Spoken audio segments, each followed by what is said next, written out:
मैं हूँ डिम्पल और आप सुन रहे हैं माई लिटिल वाइफी। आइए जानते हैं इस कहानी के बारे में। कुछ देर बाद ही शौर्य ने एक जगह पर गाड़ी रोकी। शहर से बाहर आ चुके थे वो। उसने आरोही को एक नज़र देखा।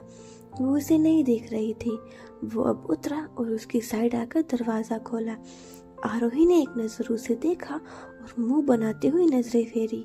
शौर्य ने झुककर उसकी सीट बेल्ट निकाली। नजरें अब भी आरोही पर ही थी। आगे बढ़कर उसने उसके होठों पर किस किया तो आरोही की नजरें उस पर आई। उसे देख वो मुस्कुराया और उसे जड़ से बाहों में उठा लिया। क्या कर रहे हैं? वो उसके गले में अपनी बाहें डालते हुए बोली। शौर्य की नजरें उस पर ही थी। उसे देखते हुए ही वो आगे बढ़ रहा था। कुछ देर बाद ही उसने उसे नीचे उतारा। सामने देखते ही आरोही की नजरें हैरत से फैली। ये कितना सुंदर है, हम यहाँ। वो आगे बोलती कि शौर्य ने उसका चेहरा दीवार पर लगी नेम प्लेट की ओर किया। आरोही शौर्य संकानी। ये नाम देखते ही वो हैरानी से शौर्य को देखकर बोली, ये मेरा नाम? वो आपस में सामने बड़े से फार्म हाउस को देखकर बोली, तुम्हारे लिए ही है, अब अंदर चलो। वो उसकी हथेली पकड़कर बोला। आरोही के चेहरे की मुस्कान बड़ी हुई। मतलब क्या सच में ये मेरे लिए है? वो एक बार फिर बोली तो शौर्य अब मुस्कुराया। हाँ, ये तुम्हारे लिए ही है, तभी तुम्हारा नाम है ना? वो बोला तो आरोही ने हाँ में गर्दन हिलाई। शौर्य ने अब अंदर की ओर कदम लिए। आरोही अपने हाथ में पकड़े उसके हाथ को ही देख रही थी। सब कुछ उसे फेरी टेल सा लग रहा था। उसका प्रिंस चार्मिंग उसका हाथ पकड़कर उसे उसके घर में ले जा रहा था। दरवाजे के पास आकर शौर्य ने चाबी से दरवाजा खोला। आरोही की आंखों की चमक से ही पता चल रहा था कि वो कितनी खुश थी। अंदर से वो और भी खूबसूरत था। अंदर से तो ये और सुंदर लग रहा है। आसपास वो अपनी नजरें फेरती हुई बोली। नीचे पूरा कर देखकर शौर्य उसका हाथ पकड़कर उसे ऊपर ले जाने लगा। ऊपर आकर एक कमरे के आगे वो रुका। शौर्य ने अब उसका दरवाजा खोला। अंदर देखकर आरोही को हैरानी हुई। उसने झटके से शौर्य की ओर देखा। उसकी सवालिया निगाहें अपनी ओर देखकर शौर्य उसका हाथ थामे ही अंदर आया। ये सब? वो अब भी हैरानी में थी। पिंक और ब्लू थीम में सजे बच्चों के कमरे को देख रही थी। वो अब भी हैरान थी। ये सब?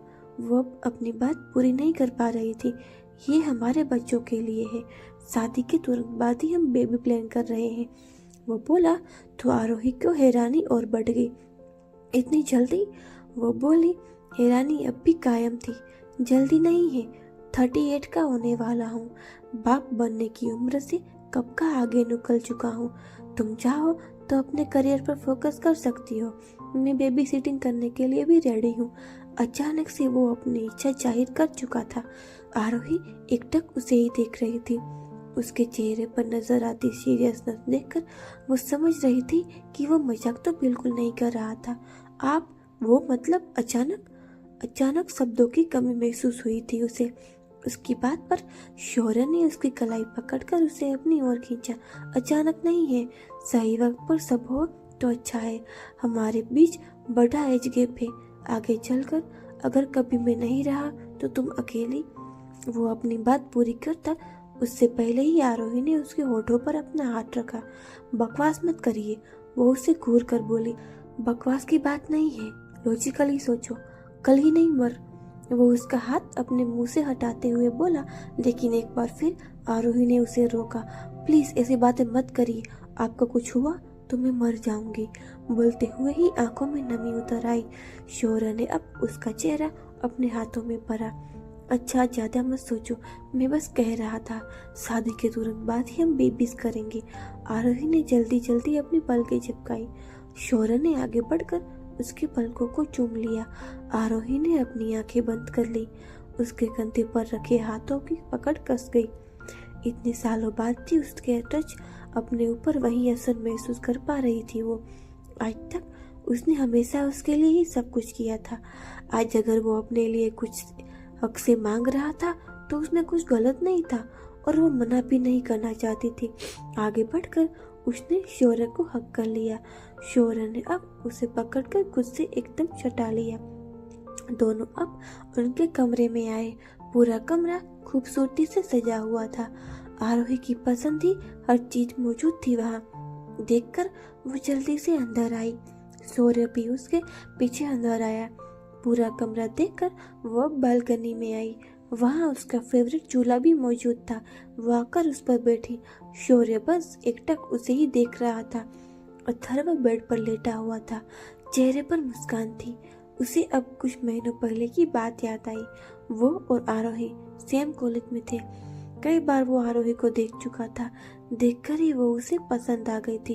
इतनी प्यारी थी कि किसी को भी पसंद आ जाए। एक बार वो उससे टकरा गई थी। तब से ही वो उसके दिल में उतर गई थी। आरोही ने उस पर बिल्कुल ध्यान नहीं दिया था। वो बस स्टोरी बोलकर आगे निकल गई थी। लेकिन अथर्व के दिल की घंटियां तो बज चुकी थी। लेटे हुए ही आरोही को सोचते सोचते उसे कब नींद आ गई पता ही नहीं चला। दोनों अब बेड पर लेटे हुए थे। वो शौर्य की बाहों में आराम से लेटी हुई थी। अपनी उंगलियां उसने शौर्य की उंगलियों में फंसा रखी थी। शौर्य का चेहरा उसके गालों में छुपा हुआ था। उसने अब उसके टॉप की स्ट्रेप हटाई और अपने होठ उसके कंधे पर रख दिए। आरोही की आंखें बंद हो गई। धड़कनें बेतहाशा धड़कने लगी। शौर्य का दूसरा हाथ उसकी बेली पर चल रहा था। वो अब मदहोशी से सांसें लेते हुए उसके होठ उसकी गर्दन पर आए। वो जैसे ही मॉल की एक शॉप से बाहर निकली, किसी ने उसका हाथ पकड़कर खींचा। क्या बदतमीजी है। सामने खड़े अथर्व को देखकर आरोही गुस्से से बोली, बात करनी है। वो उसका हाथ छोड़कर बोला, क्या है भाई, नहीं बात करनी है मुझे, और ये क्या तरीका है। वो अब भी गुस्से में बोल रही थी। तरीका इससे बदतर भी हो सकता है, चुपचाप बात सुनो मेरी। वो कुछ सख्ती से बोला। अजीब जबरदस्ती है, बोलते ही वो अब जानने लगी कि अथर्व ने उसका हाथ पकड़कर उसे अपनी ओर खींचा। वो उससे जा लगी। गुस्से से अब आरोही ने एक जोरदार थप्पड़ उसके गाल पर दे मारा। क्या समझ क्या रखा है, बोल रही हूँ ना, नहीं बात करनी मतलब नहीं करनी, समझ नहीं आ रहा है। वो गुस्से में तमतमाई हुई बोली। इतना गुस्सा उसे आज तक कभी नहीं आया था। गुस्से में तमतमाई हुई ही वो वहां से निकली। पीछे अथर्व के चेहरे पर मुस्कान थी। आई लव इट, बस इसलिए ही तुम इतनी पसंद हो मुझे। पागल सन की कहीं का। आरोही बड़बड़ाती हुई आई। क्या हुआ आरोही। रिद्धि ने अब उसके ऐसे बड़बड़ाते हुए देखा तो पूछा। कुछ नहीं, चल अब घर हो गई हो शॉपिंग तो। वो बोली, हाँ चल, सब ले ही लिया है। दोनों अब घर आई। आरोही का मूड बिगड़ चुका था। वो अपने शॉपर्स लेकर रूम में आई। सोफे पर सामान रखकर वो वॉशरूम में चली गई। अभी कुछ देर ही हुई थी कि शौर्य रूम में आया। आरोही नहीं दिखी तो नजरें रूम के हर ओर गई। बाथरूम से पानी की आवाज आई तो अब आकर वो बेड पर बैठा। अपने शूज और सॉक्स निकालकर जगह पर रखे और स्लीपर पहनकर वो क्लोजेट में चला गया। आरोही अब बाहर आई। तभी शौर्य भी चेंज करके बाहर आया। उसे एक नजर देखकर आरोही रूम से बाहर चली गई। इसे क्या हुआ, शौर्य मन ही मन बोला। और अब वो भी नीचे आया। नीचे पंडित जी आए हुए थे। घर के सभी लोग मौजूद थे। वो भी अब आकर सोफे पर बैठा। शौर्य, आपकी और आरोही की शादी का मुहूर्त अगले हफ्ते का ही निकला है, पंडित जी ने, सुरेखा जी बोली। उसने बस इतना ही कहा। ये सुनकर आरोही के चेहरे पर चमक आ गई। लेकिन शौर्य का इतना ठंडा रिएक्शन देखकर उसने मुंह बनाया। रावण, वो मन में ही बुदबुदाई। कुछ देर बाद पंडित जी चले गए। शौर्य और आरोही शादी के एक दिन पहले ही विराट और प्रीति की सगाई की डेट फिक्स हुई थी। घर में खुशी का माहौल था।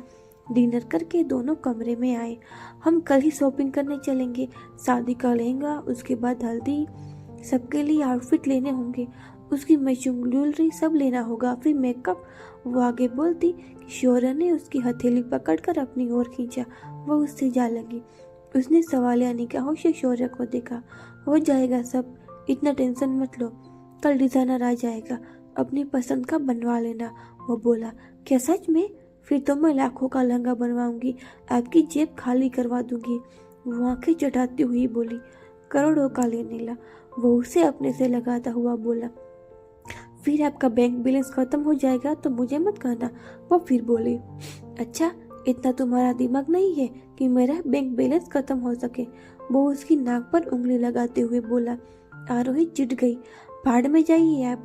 वो उसे धक्का देती हुई बोली। शौर्य अब उसकी बात पर हंसने लगा तो वो मुंह बनाती हुई वॉशरूम में चली गई। क्यों इतना टेंशन ले रही है? शौर्य भैया ने कहा है वो कुछ करेंगे। दलजीत रिद्धि को फोन पर बोल रहा था। वो अपने बेड पर बैठी कान से फोन लगाए हुए थी। सबको अपना प्यार मिल रहा है, बस मेरी बात ही कोई नहीं सुन रहा है। क्या बस इसीलिए कि मैं इस घर की बेटी हूँ और भाई बेटे? वो कुछ संजीदगी से बोली। उसकी बात जल्दी समझ रहा था लेकिन वो कुछ नहीं कर सकता था। प्लीज तुम टेंशन मत लो ना यार, मैं कुछ करता हूँ, ठीक है? वो बोला।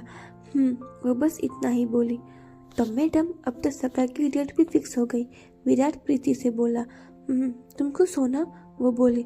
ऑफ कोर्स खुश हूँ, बहुत खुश हूँ। बोला। अच्छा कल हम शॉपिंग पर चलेंगे, वो आगे बोला। प्रीति ने हाँ बोल दिया। आरोही छत पर थी। खुले आसमान को देखते हुए वो कुछ सोच रही थी। तभी किसी ने उसे पीछे से बाहों में भरा। यहाँ क्या कर रही हो? शौर्य ने उसके कंधे पर चेहरा रखते हुए कहा। बस कुछ नहीं, अब सोए नहीं अब तक? वो उसकी ओर घूम कर बोली। तुम्हारे बिना सोता हूँ क्या मैं कभी? वो बोला तो आरोही मुस्कुरा दी। यहाँ क्या कर रही हो और क्या हुआ? किसी ने कुछ कहा क्या? वो फिक्र जताते हुए बोला। वो कुछ नाखुश सी लग रही थी। अगर आपको ये कहानी पसंद आ रही है तो चैनल को लाइक शेयर और सब्सक्राइब जरूर करिए। और प्लीज़ जो लोग ये कहानी रेगुलरली पढ़ रहे हैं प्लीज़ चैनल को सब्सक्राइब करिए। Thank you.